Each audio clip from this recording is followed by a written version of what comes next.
We constantly talk about heat like it's water in a bucket. When you drop a hot piece of metal into a cold glass, it is incredibly tempting to imagine some invisible glowing substance bleeding out of the iron and spilling into the water until the levels balance out. But here is the strict physical reality. A gas or a solid system never actually contains heat. It contains energy. If you struggle with this distinction, you are in good company. Well into the 19th century, the world's elite scientists firmly believed that heat was a fine physical fluid filling the pores of matter. They even had a name for it, caloric. Relying on this fluid analogy works fine for a casual conversation on a winter day.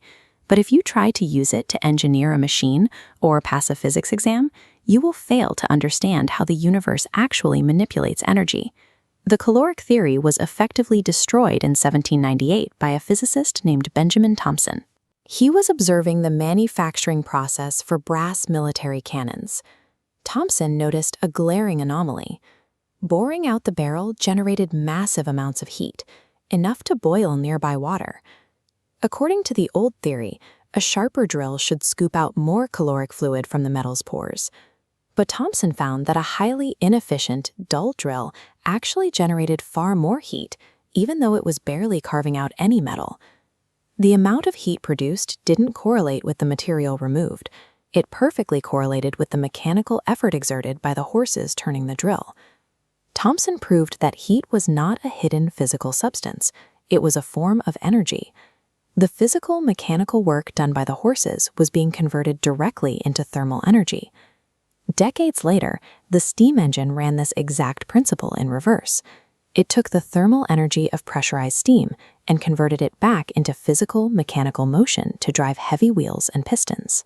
Because work and heat could be freely converted into one another, physicists had to strip away the old fluid metaphors and build a highly precise mathematical vocabulary to define the actual internal state of a machine.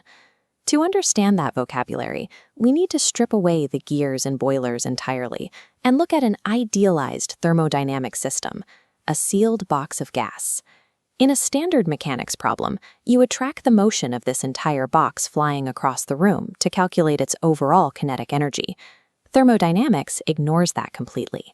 The macroscopic speed of the container has zero bearing on the internal temperature of the gas.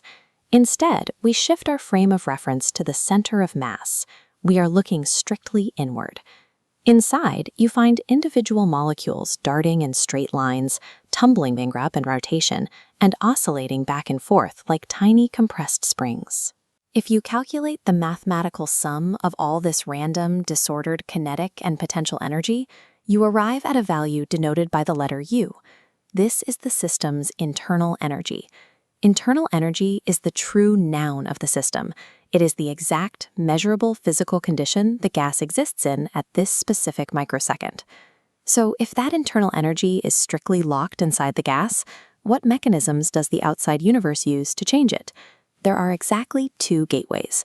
The first is heat, an energy transfer driven exclusively by a temperature difference between the system and its surroundings. Heat is energy in transit. The microsecond it crosses the boundary, it becomes internal energy. The second gateway is work. This is energy transferred into the system through mechanical forces, like a heavy weight forcing a piston downward, without requiring any temperature difference at all. Heat and work are not physical substances. They are not inventory to be stored. They are simply the two active methods the universe uses to alter an object's internal energy. This distinction brings us to the core thermodynamic concept of the state variable. A state variable is a macroscopic property, like pressure, volume, or internal energy. It is a value that depends entirely on the exact condition of the system right now, regardless of its past. Because of this rule, you can take two identical cylinders of gas and force them to the same final temperature using completely different historical paths. The gas has no memory. If you measure the internal energy of those cylinders afterward, the molecules do not remember if they were agitated by a roaring fire or crushed by a heavy mechanical press. They only register their current state of agitation. Internal energy is a state variable. Heat and work are simply the path-dependent modes of transfer used to get there. Once you grasp that heat is an action rather than an object, the illusion of caloric fluid vanishes, and the actual mechanics of the universe become clear.